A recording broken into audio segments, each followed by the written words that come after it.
तो गद्दारी के मुकदमे की भी तैयारियां चल रही हैं। और सर कर देंगे सारी कुछ, मैं कह रहा हूं, फिर किस किस पे करेंगे? वो बात तो कुछ और लोगों ने भी की हुई है, पता है ना आपको, कुछ और लोगों ने भी वो बात की हुई है ना, फिर उस पर क्या कहेंगे? वो बात तो मियां नवाज शरीफ की ऑन रिकॉर्ड है।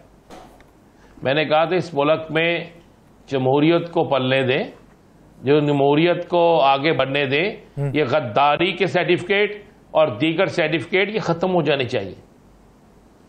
ये देने, ये इस पे करने के लिए खत्म हो जाना चाहिए।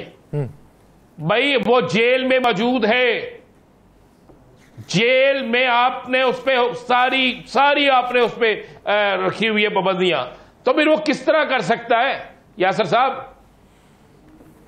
आपको पहले साबित करना होगा ना, साबित करना होगा ना। या तो ये है कि एसओपी की खिलाफ वर्जी करते हुए, जेल प्रोसीजर की खिलाफ वर्जी करते हुए तमाम चीजें जो हैं वो उनको मुहैया की गई हुई हैं, या तो फिर ये तस्लीम करना पड़ेगा।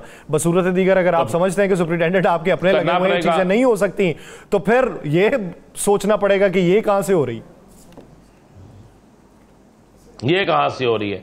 तो आपको सर, आप एक आता है यासर शीट, एक यासर शीट के नाम से कोई खबर चल जाती है, यासर शीट को पता ही नहीं है, यासर शीट के पास वो चीज ही नहीं है, यासर शीट के पास वो इख्तियार ही नहीं है, तो किस तरह यासर शीट को मुजरिम करार दे देगी? सवाल तो आपकी तरफ से जो उठाया गया है, इसके ऊपर मजीद बात करते हैं। नाज़रीन, मौजूदा सूरत हाल, मिज़ाक़ पार्लियामान एक तरफ से जिस तरफ से पेश की जाती है सिफारिश उसकी, वो अयाज सादिक साहब है। अब अयाज सादिक साहब को अगर कस्टोडियन ऑफ द हाउस के तौर पे देखा जाए तो ठीक है, लेकिन कहीं ना कहीं तो पाकिस्तान मुस्लिम लीग नून से तो उनका ताल्लुक है ना।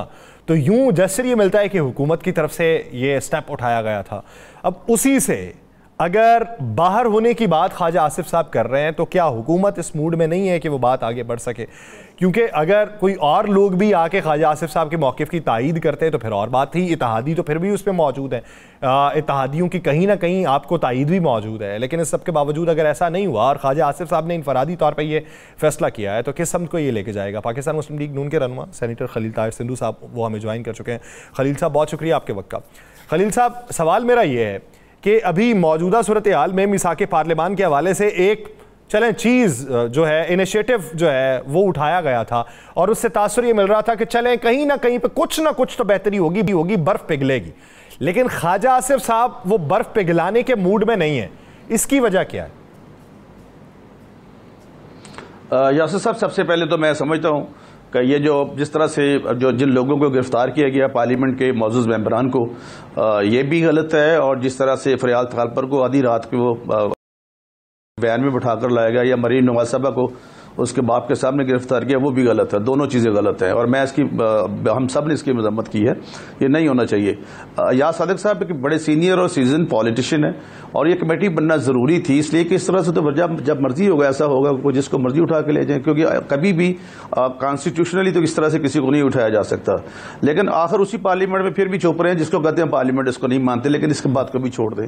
दूसरा, ख्वाजा आसिफ साहब is in a better position के वो जवाब दें, बट इसका हरगिज़ ये मतलब नहीं है, आज ये बात हुई है, ख्वाजा साहब की जगह पर राना तनवीर साहब आ जाएंगे इस कमेटी में और ये कमेटी नहीं टूटेगी। ये वो मल्ले वाली कमेटी नहीं जो माई लेके भाग जाती है, ये कमेटी बनी है और इस पर डेफिनेट इस पर कंक्लूजन निकालेंगे, क्योंकि ये हम सब समझते हैं, यकीन कीजिए हम भी, पीपल्स पार्टी भी, कि जो भी हुआ चाहे वो हमारे भाई हैं। और कल जो मरवत साहब ने स्पीच की, वकास अकरम ने स्पीच की, सब ने की, उसमें बड़ा दर्द था, बड़ा सोच था और ये बिल्कुल गलत है जिस तरह से भी हुआ है। तो ख्वाजा आसिफ साहब की चूंकि पर्सनल रीजन हो सकती है, ये ज्यादा बेहतर वो बता सकते हैं, लेकिन हुआ ये कि बनाया तो ये गया कि यह कमेटी कल को आना जो बाकी चीजें हैं उनको तय करेगी, किस तरह से वाकया हुआ, सारी ऑडियो वीडियोज कैमरा की फुटेज रिकॉर्डिंग वो मंगवा ली गई है, ताकि पता चले कि हुआ कैसे और किस तरह से सारी लाइटें ऑफ की, किसने करवाई, व्हाट्सएवर। लेकिन याज सादिक साहब को मैं या राणा अजीम साहब जानते हैं, he is very seasoned politician, speaker साहब, और उन्होंने कल उनकी फैमिली से भी मिले, एमएनएस के। आज उनके यहाँ पे इस लॉजेस जहाँ मैं बैठा हूँ, यहाँ पे उनके भी लॉजेस हैं और उनको सब जेल करार दे दिया है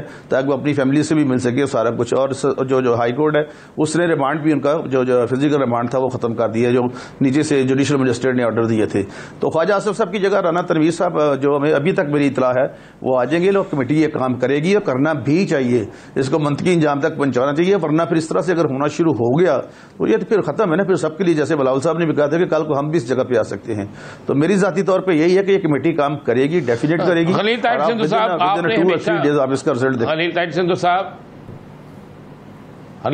साहब आपने हमेशा बड़ी मुस्बत बात की है। आपने पहले दिन से ये बात की है कि सबको एक होना चाहिए, इक़्तिदार आता जाता रहता है, लेकिन पार्लियामेंट भी चलना चाहिए, मुल्क भी चलना चाहिए, और मुल्क के लिए सबको एक होकर इकट्ठे होकर चलना चाहिए। सियासत अपनी जगह, इलेक्शन में आके सियासत करें। अब ये माहौल कुछ बनना शुरू हो गया था। अब मिसाके पार्लियामेंट के बाद मिसाके जमहूरियत भी बन सकता था, सारा कुछ होना था ना, इब्तदा हो गई थी। अब इस इब्तदा में ख्वाजा आसफ साहब के जो बयानात, उनका निकलना, वह हुकूमत के एक जुम्मेदार तरीन शख्स है। तो आप नहीं समझते कि अगर मिसाके जमहूरियत कल को करना है तो ये मिसाके पार्लियामेंट से शुरू होगा, और मिसाके पार्लियामेंट की कामयाबी के लिए सबसे बड़े बेनिफिशरी जो होंगे वो आप लोग होंगे। तो इस पे आज आपकी मियाँ शहबाज शरीफ साहब से भी मीटिंग हुई थी, आप मैंने देखा मीटिंग में भी थे, तो शहबाज साहब के इस पे क्या कहना है? बड़ा खुश आइंद इस कदम जो है इसको करार दिया गया है, ये जो मसाके पार्लियामेंट है, और with in couple of days, ज़्यादा नहीं 2 दिन में इसका रिजल्ट आ जाना है। आई नो कि जितनी भी फुटेज और जो कुछ भी है वो सारा कुछ ले लिया गया है। ख्वाजा आसफ साहब के कुछ असल में हुआ ये, राना साहब आप मेरे भाई हैं, कल जब गए हैं तो कुछ हार्ट वर्ड एक्सचेंज हो गई उनके और पीटीआई के लोगों के। तो फिर ख्वाजा आसफ साहब सीनियर, वो भी सियासतदान है, उन्होंने मुनासिब समझा कि अगर मेरी वजह से कोई ऐसी बात होती है तो बेहतर है कि मैं इसको छोड़ दूं, मैं इसका ऐसा ना बनूं। तो उसके हवाले से, लेकिन इस पे सबको अफसोस है। सर ये देखें, आपने कहा जी कि उन्होंने ये सोचा कि उनकी वजह से खराब ना हो। पहली बात, उन्होंने जनरल फैज साहब का नाम लेके बात की पीटीआई को, जवाबन फिर हामिद रजा साहब ने बात की जनरल बाजवा साहब का नाम लेके कि आपके ऊपर एहसानात हैं।